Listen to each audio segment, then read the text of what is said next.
OnChain with Emin Gün Sirer.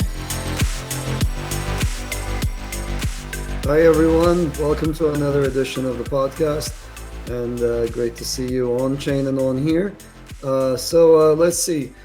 This is a nice snowy New York day, and I just got back from Europe and from Switzerland, where there was a cryptocurrency meeting, and I have with me an expert today that I value and respect very much. He's an expert on NFTs and arts and culture, and I wanted to chat with him a little bit. So welcome onto the show, Dominic Carbonaro, the head of what I just said, arts and culture and NFTs at Ava Labs, the man behind much of the success of NFTs on Avalanche. Hi, Dom. How are you doing?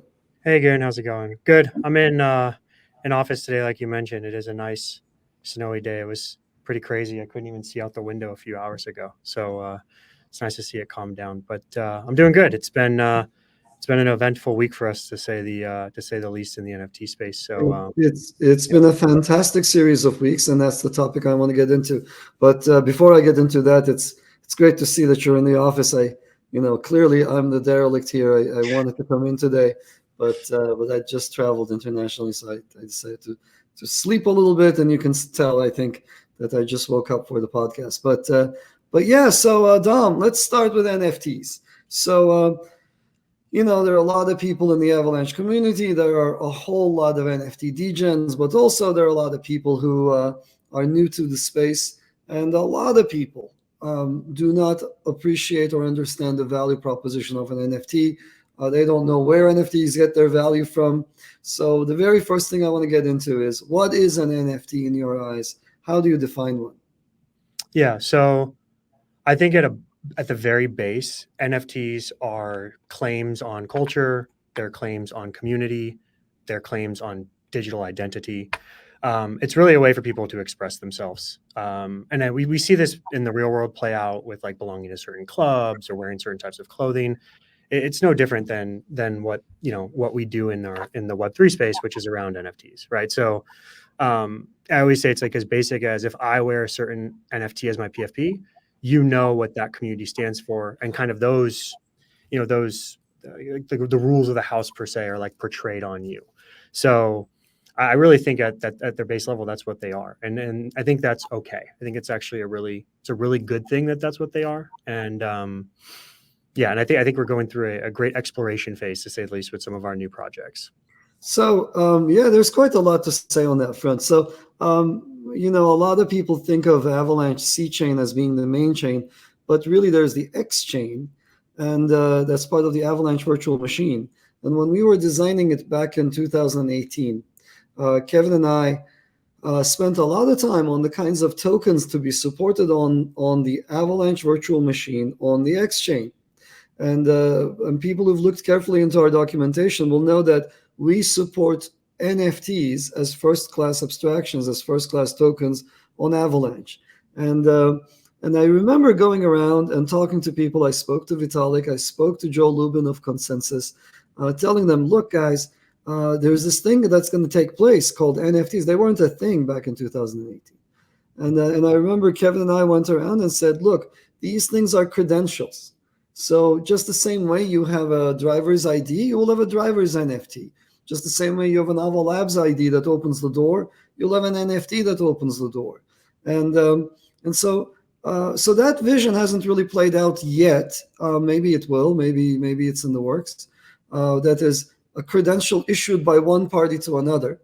But the thing that has happened in spades, way more than we thought it would, are credentials that people obtain themselves with their money, right? So I want to be part of the Bay Area Yacht Club, and I'm a successful trader. I want to show it off.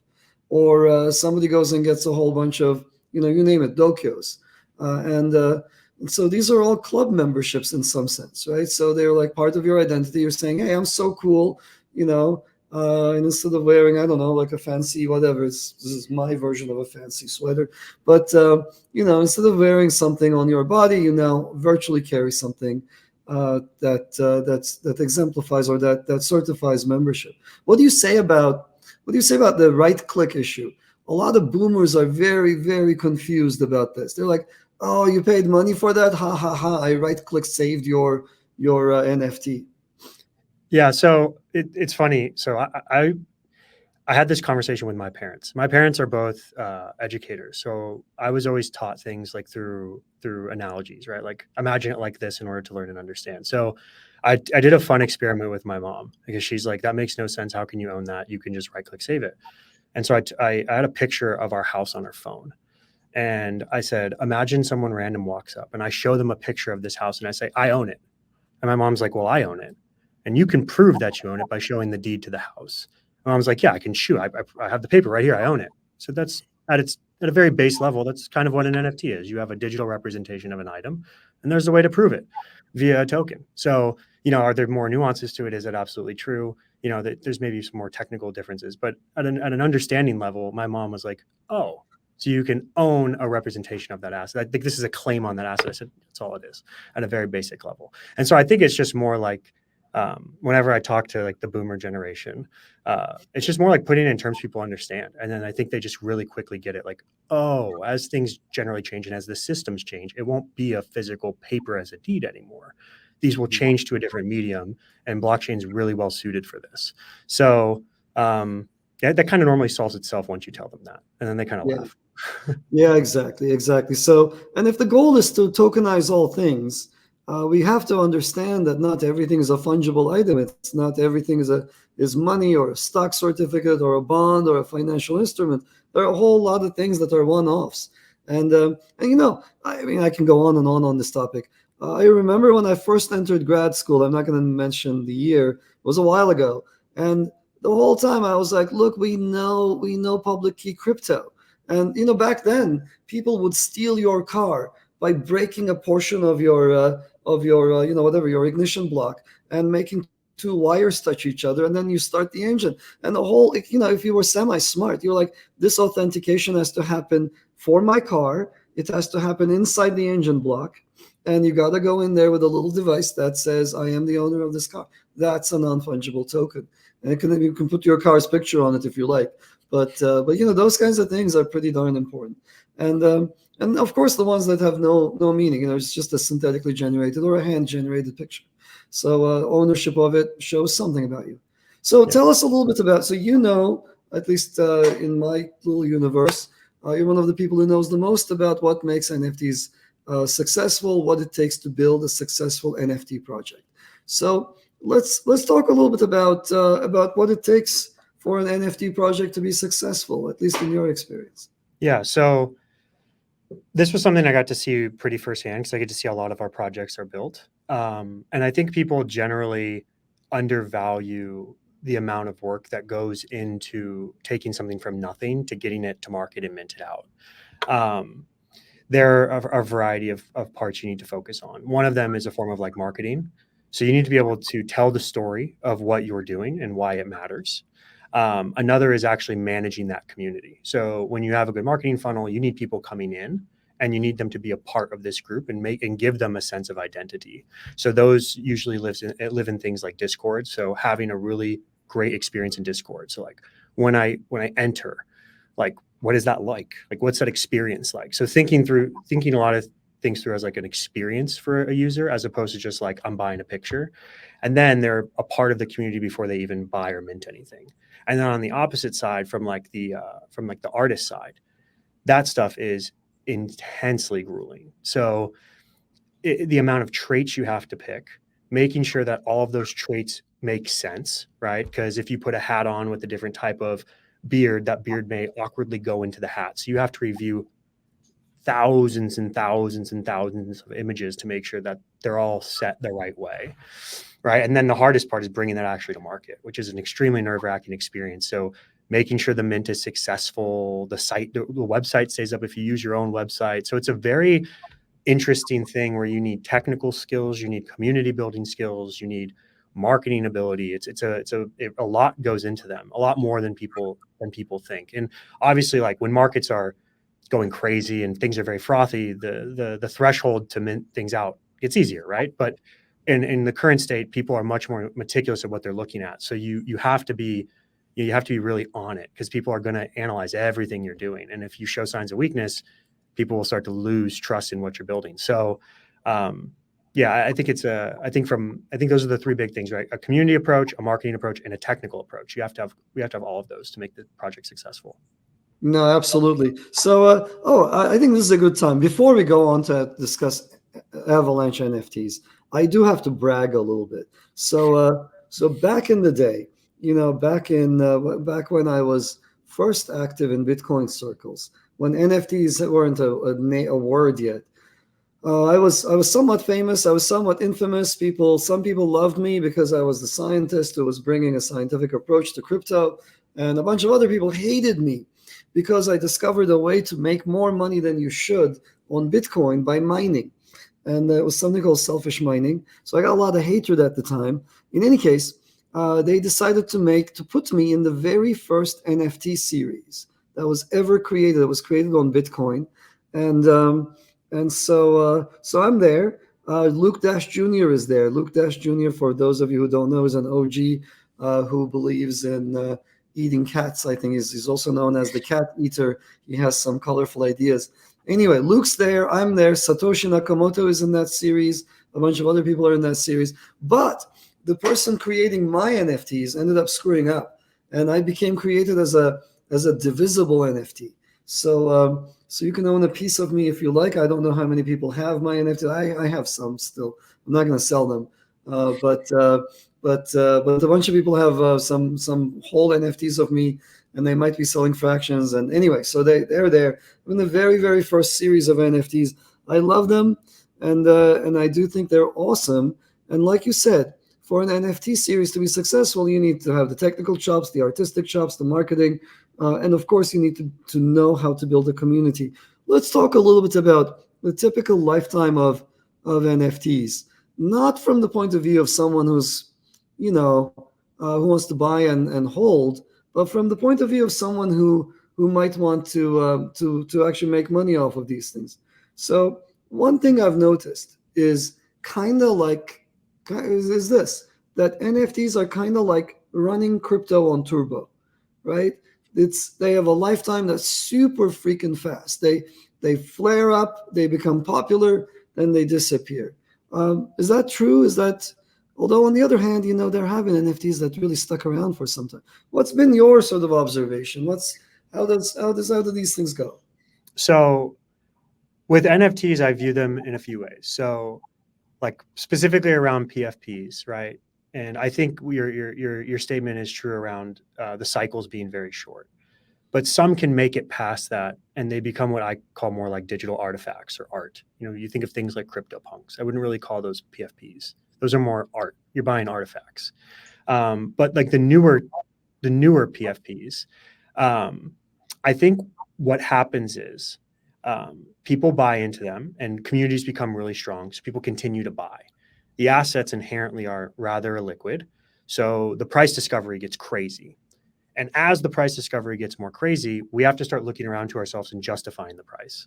So why is this worth so much? Well, now we have to give it utility because it can't be worth this much money. That makes no sense. So let's give it some new narrative, some new utility-based narrative to try to justify its price. And those things tend to never work, right? And so I think that's what we saw a lot of in the last cycle. These things went crazy. People joined these communities. We started trying to make them into things they're not. It didn't necessarily work out. And then a lot of them went back down. Now, I know a lot of people that are still in those communities. They hang out all the time. They've made some of their best friends through crypto that way. Some have even met people who now they're dating. So I think it really just depends on like wait. They started dating because they own an NFT? Yeah, and they met up at meets and then they meet people. These are just like virtual communities. It reminds me a lot of like World of Warcraft guilds. Like you meet people through your guild and then, oh, I live near you. Oh, let's go have dinner. So like it's very much similar. So I think that the statement you made is like, if I was a trader and I was defining value as money, then I would look at it differently than if I was like you said, someone who's maybe buying and holding because they value relationships and community. So you have to really decide like who you are as a person. And so I tend to be more of like the community relationship. I'm not a trader. I don't define value by money. So like I value them by like the people I meet, the people I interact with, the people I get to do things with in real life. But if you are that trader, you have to be very smart around like narratives. Cause like you said, it's crypto, but in like 4 months, right? So the narratives change really, really quickly. So you have to be really in tune with, okay, where is the market going? What narrative is going to be hot, and positioning to catch those narrative rides, right? Yeah. But So hang on, I want to interject one thing that I heard that really made me change the way I view these things. So people were paying millions of dollars for some of these NFTs, right? And and it seems absurd, right? Coming from my background, the millions of dollars will fix a scientific problem for you, right? And tens of millions might fix a minor disease. Hundreds of millions will fix a real disease with lots and lots of people. And so it seemed absurd. These valuations seemed really high. But then you try to put it into someone put it in context and said, look, people pay millions of dollars for country club membership, right, over their lifetime, and they don't blink an eyelid. You just got to buy that thing to just pay. You got to be a member of certain clubs, and so some of these cult NFTs have achieved that status, and buying one and displaying it on your page, and it's definitively yours. It's a flex. And it's a flex the way people flex with jewelry, with watches and so forth. These are not things necessarily that I subscribe to or buy into, but I see it happen all the time, and I understand and appreciate that it's just part of human nature. and I Go want to ahead. add one more thing too. It can be access, and that can be really hard to get in crypto. And so like there's certain NFTs on chains, which I think will eventually happen here, where there's only 100 of them and you don't even get to buy them. You have to be invited to buy them, because owning that NFT gets you access to a group, which then gets you access to deals, access to people. So yeah, very much in line with like a country club. Not many people buy country club memberships because they love to golf. They get to Yeah. go, they meet other people, and they get access to things that they necessarily wouldn't. So there is that's a very, very big market. And those tend to actually sustain the best, because it can be hard to get that access.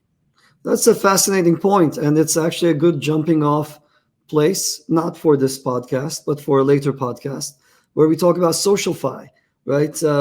So the arena uses tokens in a similar way, right? You got to buy someone's private token to, quote, slip into their DMs and have a discussion with them. And it's very much a smooth part of this process. The tokens are not in your face; they're not artwork, etc. But they serve that function. And it's really fascinating. I do think that SocialFi is also a very strong area that we're going to see explode in the next cycle. But let's put that aside for a second. Let's come back to what you were saying before. So the life cycle of a typical NFT project, they do run fast, don't they? Like these things really flare up. And have you noticed this thing that I think I've seen? The people who trade NFTs the best are those people who have their ears closest to the ground. They have the feelers in there. They know what's going to be hot. They know where the communities are going to move into. And we're talking about the diverse set of communities across the globe, right? But somehow some people really have their fingers on the pulse, and they can get in and out of these NFTs at just the right time. Yeah. And I have this conversation with Luigi all the time, because, Luigi's very much like opposite of me in terms of like how we think about these things. And I like to think of it about the user. I think when you understand the type of user that's buying and participating in PFPs and NFTs, you can understand better like how to trade them. And so like it's really a distinct difference between PFPs and DeFis. Like in DeFi, it's much more lone wolf, right? If I have a strategy that's giving me good yield, my incentive structures are not to tell you, because if you copy my strategy, I reduce my yield and I make less money. Where on the PFP side, I make money by telling everyone how amazing my thing is and getting them to come in and buy it. And so with that, it's the skills are different. You have to have really good like social cues and understand like where the tribe is going to go, as opposed to being able to understand like an Excel sheet. So you can see a lot of times, I know people who are power DeFi users, they don't even want to try NFTs because they don't get it. They don't get that social cue mechanic. And so, yeah, they have their ear to the ground. They understand groups really well. Probably someone, if you ever met them out of a bar, they'd be a really good time, and we're chatty. That's like most of the NFT people I met that are good, because they're very much around social cues, and you have to be able to pick those up. Absolutely. And I have also noticed, and in fact, I've been wanting some anthropologists to come in and study these things. I've noticed that there is, behind every NFT that's successful, there is a connection, something that really captures a key element of the people of the community that they serve. So it's no wonder that one of the most successful NFT series are a bunch of apes, right? So because a lot of people in crypto are aping, and they're very fully cognizant that they're buying and selling tokens without understanding what those are, what the technology is. I mean, people trade Tron, people trade Matic, these coins with no technology behind them, just a bunch of they just ape into them. And owning a Bay Area Yacht Club NFT is somehow self-mockery in some sense, right? It's sort of like, yeah, I know I'm an ape. I know I'm just aping in. And therefore, it makes sense that my PFP would be a monkey, because that's how I made my money, buying and selling things I don't understand. So I've noticed that. I can't wait to have an anthropologist look at these communities. It's they always take like 30, 40 years to get into an area, but it's high time for them to look at crypto. Yeah, they've done like recent studies on like some of the World of Warcraft like guilds and like some of that stuff. So I think you're right. It's only a matter of time before they study them as like humans interacting, because it's really what they are. Yeah. I'd be interested to see something like that too. A good Yeah, study. yeah, no, I was at this conference with a bunch of academics at UCLA, and one of the, I think maybe 3 or 4 of the participants were anthropologists, and one of them was a guy who spent, how anthropologists go into tribes and they're embedded and they take notes at night on the families that they interacted with, et cetera, et cetera. And one of them was an anthropologist who had studied World of Warcraft guilds, actually. And he was a member of various different guilds under different monikers, and he had written a whole treatise on how those form. And again, so NFTs are very different, if you ask me, very, very different from World of Warcraft. The dynamics are similar to World of Warcraft, but very, very different communities at the end of the day. So let's talk a little bit about sort of NFTs that made it and NFTs that did not. So have you noticed one thing that took me by surprise? That I think you alluded to this earlier. There are NFTs out there. These NFTs are, in some sense, they're copies of the game that we see at the L1 level or the coin level, and so quite a few of them come up and they promise things that they cannot deliver. Right? If you buy this NFT in the future, I will do X, Y, Z, and that future delivery almost never ever goes anywhere. And the ones that have been successful have been the ones that are like, look, here's an NFT. It just sits there. If you like it, you buy it. You don't like it, you don't buy it. Have you noticed that that the ones that try to sort of jam pack utility into NFTs were not the ones that made it? It's never is, because they don't function. You're not buying them for the utility. If you wanted to buy things for utility, there are much better crypto assets you can buy. You're buying them because of the identity component. So the NFTs that have always performed the best have always created that strong cultural identity. And so like there's that meme where it's a little older now, where they say like, do it for the culture. But you had people like drinking out of shoes, getting the NFT tattooed on them, just like crazy things that just don't make sense. But it feeds into this machine where then like someone else wants to one up you, and now you have someone jumping out of a plane, like doing something, parachuting with the NFT on the parachute. Like it just starts to evolve into crazy things, right? And like those have always been the ones that have performed best, never the ones with these like large, we have a roadmap. Because again, people are speculating, so it's like actually delivering on your roadmap is negative because now there's nothing left to speculate on. So it's like they actually even function worse when you tell like, hey, we're going to do something and deliver on it, because then the market can't speculate. You delivered, right? I can't tell if you're mocking bad NFTs or if you're mocking certain L1s that have never delivered and always overpromise things in the future. I think the listeners to this podcast know how I feel about this whole game of constantly holding a carrot out for the community. Okay, so let's move on a little bit from communities to this one particular community that we both happen to love and be embedded in, which is the Avalanche NFT community. So can you give us a sort of a state of the union kind of an address on where we are with NFTs on Avalanche? So we are, and like I kind of, let's relate it back to humans. We're like just discovering tools, in my opinion, in our growth cycle for NFTs. We've had several great projects launched, from Dokio to Steady to Woofy to countless more. And the communities are growing really strong, and they're all picking out their identities. We've been doing, a trading program, which has been going really well, and we're probably going to look at introducing some new stuff relatively soon that can like kind of play off of that. And so, yeah, it's great to start to see our community really start to identify with these things, because I think it makes us stronger. And so like I see those early beginnings of like people putting on PFPs. The energy is becoming kind of contagious on Twitter too, which is really great to see people are excited. Yeah. And so, yeah, I mean, it's all great early signs, right, of a blossoming, starting ecosystem.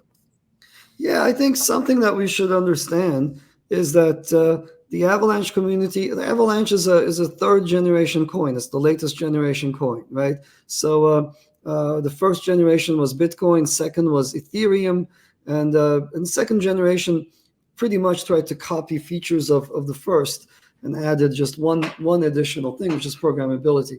But then we came along with a whole lot of other things that we could do that nobody else could, and we brought a different approach. But here's what's happened. The earliest of adopters went into BTC, or they went into ETH. And so the Avalanche community is a little different. And it took our community some time to digest what NFTs were and get into it wholesale. So here we are, though, and it seems like there's a hell of a lot of NFT activity these days. Is that a fair assessment?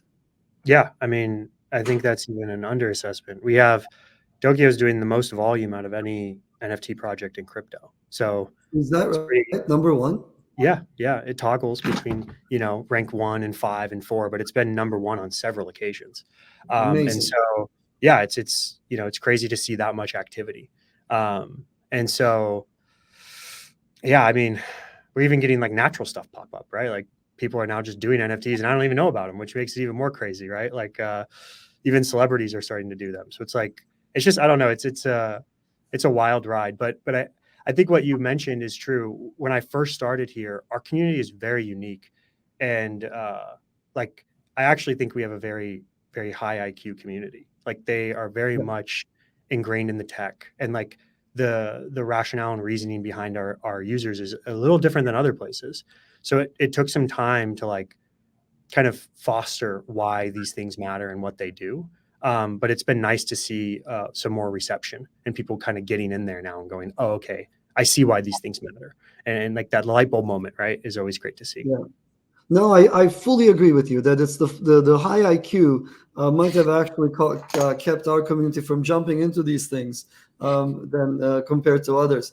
I think if you just have no thinking faculties whatsoever, you just jump onto everything, right? That's and if you're used to, I'll do something and hopefully in the future it'll be worth something, well, that's if your L1 fostered that mentality, then you just start aping into coins like you see with certain other coins.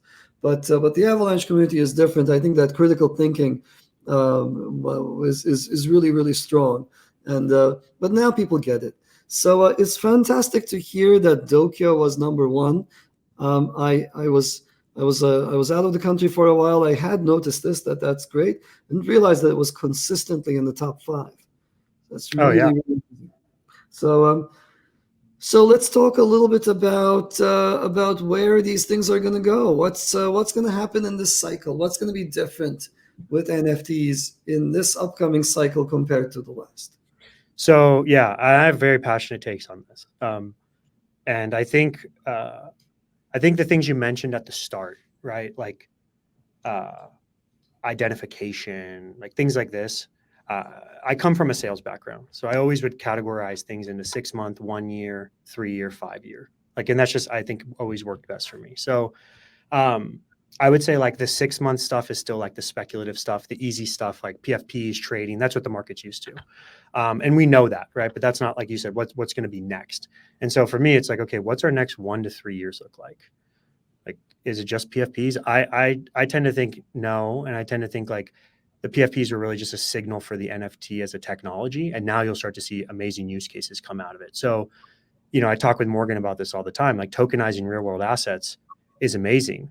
And I know, like, we all know where it's going to go in 5 years, but like, what are some tokenized real world assets we can get on chain right now that our users want, that they buy? And I think of the user experience. Like, I know a lot of people who will trade NFTs or trade coins, they'll make money. And the user experience is, I made, let's say, $50,000. I'm going to take that off chain to an exchange. I'm going to sell it, put it to my bank, and then I'm going to go buy the asset I want. It's like, why do we have to do that? If I made money, why can't I just buy a watch or buy sneakers or even buy a car? Why can't I just buy these things on chain? And what does that look like for liquidity, for price discovery? Will that change? If I want to buy a token, an NFT token that represents a car, I don't have to do the paperwork and the title change and all these things until I redeem it, right? So I'm very interested to see those markets develop. And that's what I'm really focused on for the rest of this year, is getting as many real world assets on chain in the form of NFTs that users want right now, not the 5 year plan. Yeah, so one of the other things that Kevin and I kept saying back in 2017, 2018, was exactly this sort of creation of new markets and alternative assets. People always asked us, look, why don't we have stocks on a blockchain? It seems like a blockchain would be the perfect place to trade stocks and bonds and other financial instruments. And my answer to this was always, yeah, it seems that way, doesn't it? But it's exactly the wrong thing to think. In fact, they'll be the last things you're going to see on chain. It's not going to be like, oh, tomorrow the NYSE changed the way they operate to use crypto. That they will be the last people to change. It's going to be these alternative assets, these new assets that don't have regulation, that don't have incumbents, that don't have well-established markets, that move to crypto, that move to digital form. And speaking of which, one of the most exciting things I read about was a development on a certain chain that's very red, let's just say, and it involved sneakers. Do you want to say a few words about the project, what it is?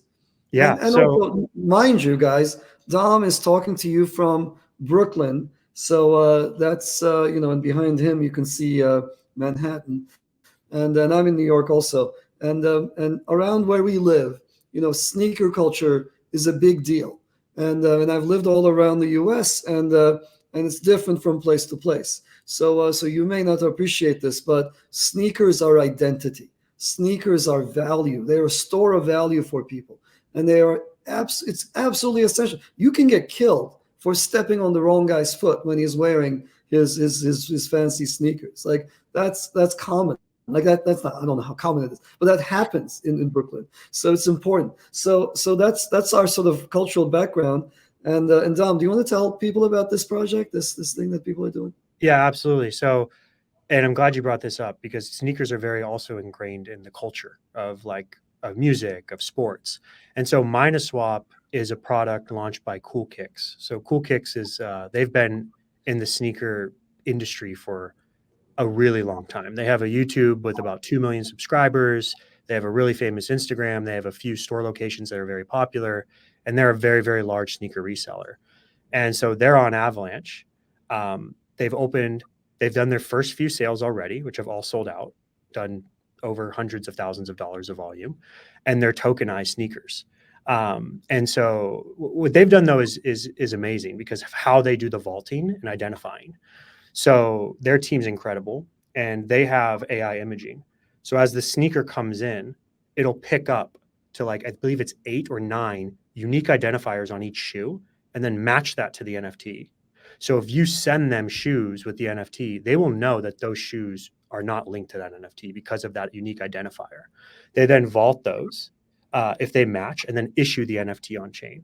And you could do whatever you want with that. If you want to trade it, if you want to get a loan against it. And so it makes the asset it changes the game of the asset. Because like, so let me get this. Let me understand this. So instead of going to the store and buying a pair of sneakers, I buy an NFT online that corresponds to those sneakers kept in a vault for me by this custodian. So it's kind of like Tether or Circle, but for shoes. Is that right? yeah, and then you can burn it, and they'll ship you the shoes, and you actually get the Amazing.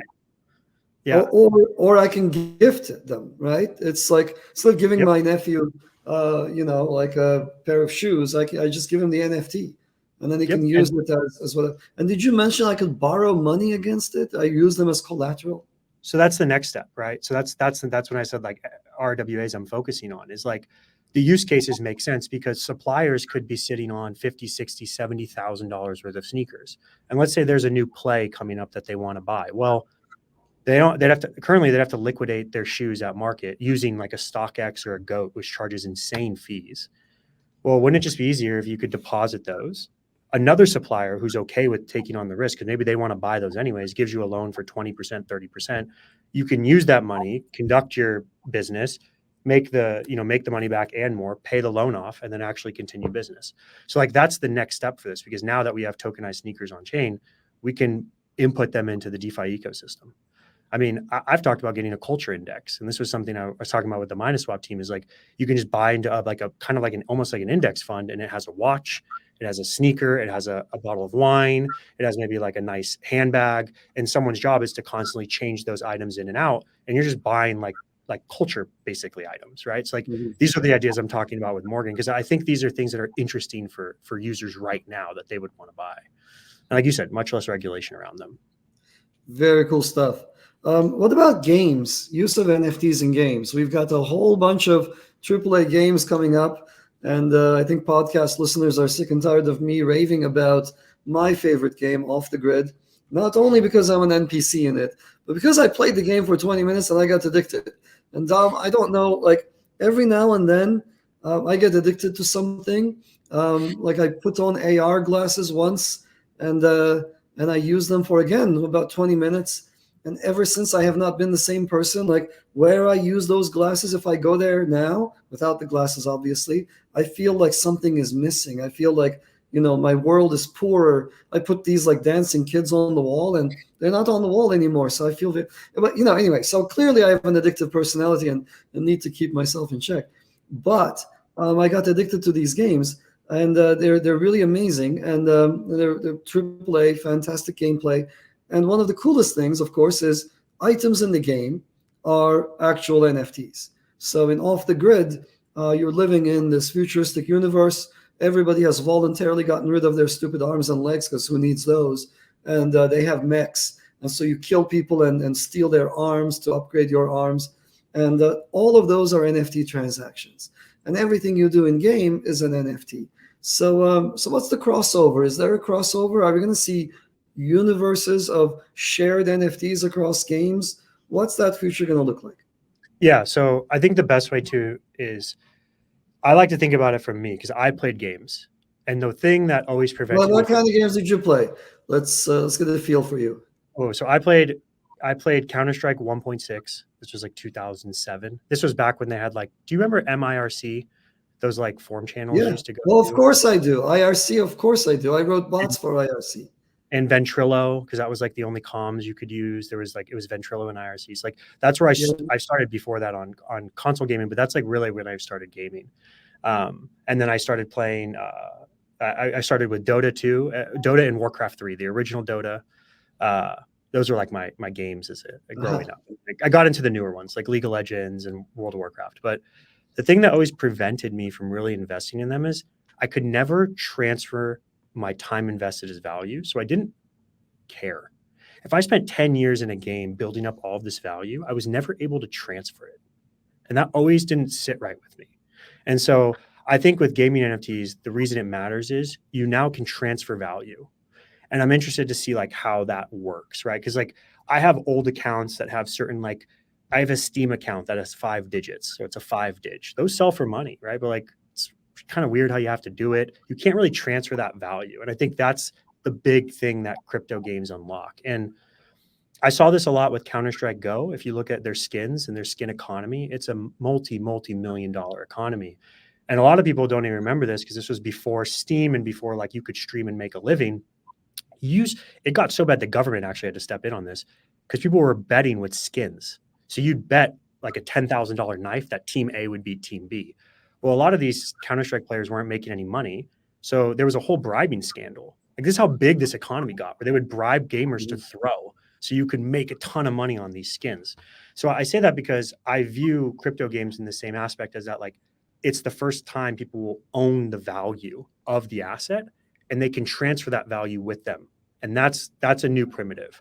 And so like the things we can do with that, I think are going to be crazy because the time invested now matters.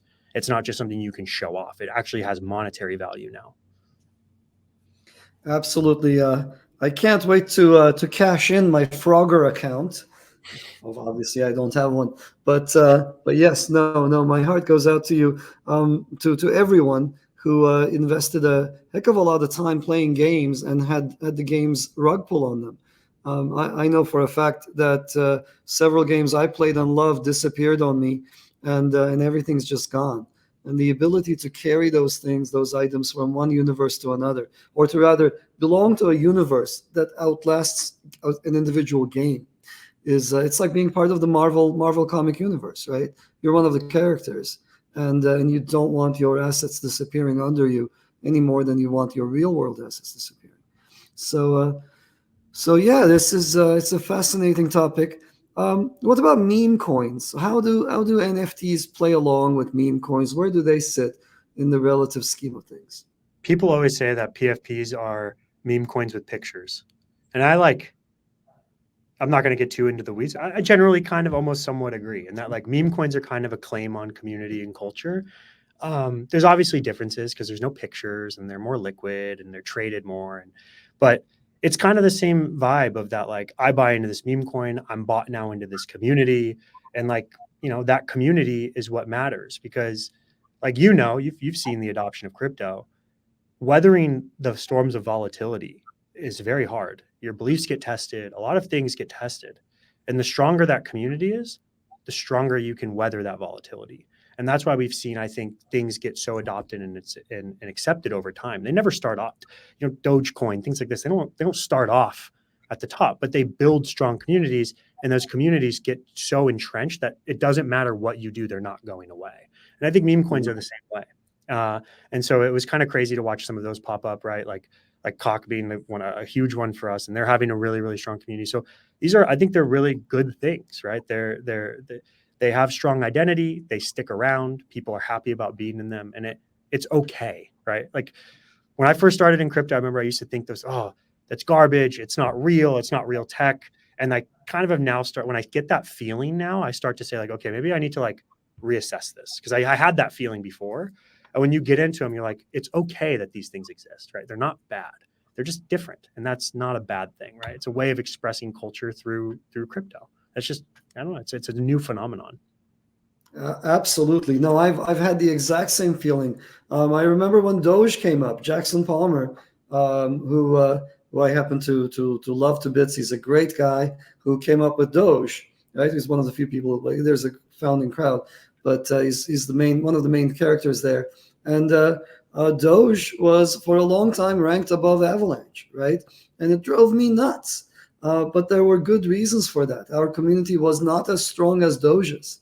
And if you kind of think about it, Bitcoin is more valuable for the meme value than it is for the use value, right? It's not. People don't use Bitcoin for utility. If they wanted to, they'd bring it over to C-Chain, make it into BTC.B, put it into DeFi. But the vast majority of Bitcoin is just sitting somewhere, the same way any PFP sits somewhere, and it's not in use. People don't get it for use.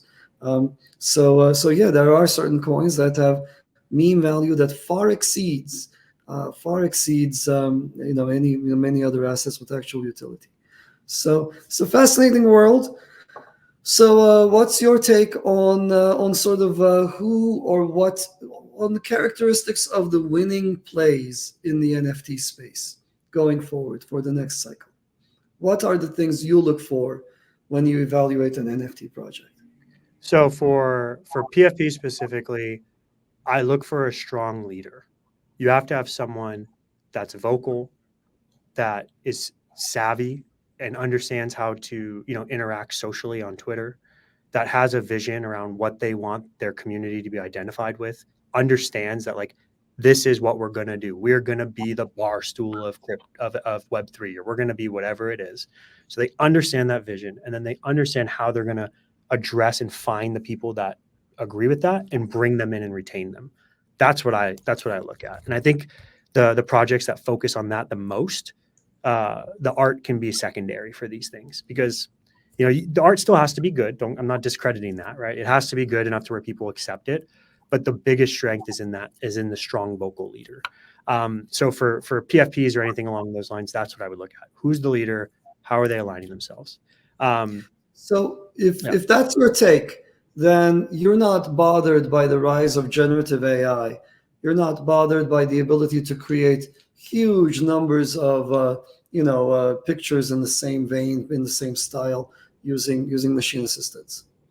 This is a hot topic, and we have a generative AI platform launching very soon, by the way. So we can maybe do another one when that starts. But I'm on the side that I tend to think technology advancements are positive and they're tools. So I don't mind them. I think it's just like a tool. Like Photoshop was a tool. Like any technical advancement's a tool. Did it put original printers out of business?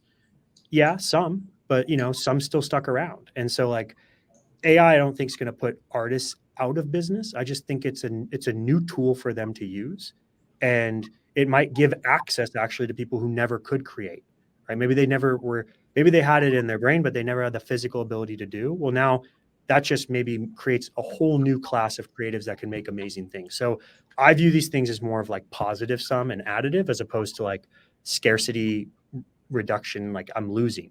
And so, I also have this weird theory that I think as we get more into the world of generative AI images, things are almost going to be too perfect, that we're going to have this yearning for the, like what I call the hand, like the human touch will be missing. And that like we might actually start reverting back to like wanting more natural, because like it's almost like getting too much dessert. You don't like dessert anymore, right? It's like sometimes the AI can be too perfect. And so I'm interested to see like if we go back, like like albums right now, like records are some of the best selling things in music. Records are selling like crazy. And so like, in the 90s, in the early 2000s, you would have never really said that, right? So I'm wondering if it'll be the same thing with AI imagery over the next 10 years, that we start to have this yearning for records again. Yeah, well, and certainly AI is not at least in my opinion, not as original as a human mind, right? So a dolly is always a dolly. AI can copy dolly, but I don't see AI coming up with the nuance, the intelligence, the threading of themes that you see from a top end artist. So I totally agree with you that these are just tools. I certainly don't prescribe to any opinion that says we should hold back technology and slow it down, etc. So full steam ahead, and we'll sort out how to keep these things in check. But okay, so let's see. I think we're coming up to the top of the hour. Let's maybe talk one final time. So I don't know if I interrupted you. You were on a streak there, talking about what you like in upcoming projects, and you mentioned the presence of a leader, and we kind of diverged off to AI. Do you want to sort of complete the thought there and tell us a little bit more about sort of what kinds of projects you think will succeed in the next wave? Yeah, so I started with a leader, and really, I think that's what I look for. If we're focusing on PFPs, it's the recipe's kind of out there, and so I really think this next wave is going to be real world assets on chain as NFTs, as consumer products. And so, I mean, those are kind of my thoughts, and that's what I'm going to do. Like, I know I've tweeted this a few times. I think you've seen it. It's like 2024 is going to be the year of us getting real world assets on chain that crypto users want. So I have some ideas on how to do this. I have some ideas on how to make it fun and digestible for a crypto user. like a regular everyday user. And we're going to get those. And it's going to be, like when we announce Summit, people are going to book flights and hotels directly through their wallet, and it's going to be done. And that's the user experience I want. Avalanche is a place you never have to leave, and we're going to deliver as many of those products to market as possible. Amazing. So, you want to hear what I've been thinking about? Maybe this is a good time to mention this. And I kind of wanted to have some spare time and explore this on my own, but I clearly don't have any spare time. So why don't I throw this idea out there? So here's what I would love to see in the NFT space. It's essentially a cross between CryptoKitties and eigenfaces. So here's the idea. So I don't know if people know about eigenfaces, but some people, the engineers among the audience, have heard of eigenvalues, right? And they've heard of principal component analysis.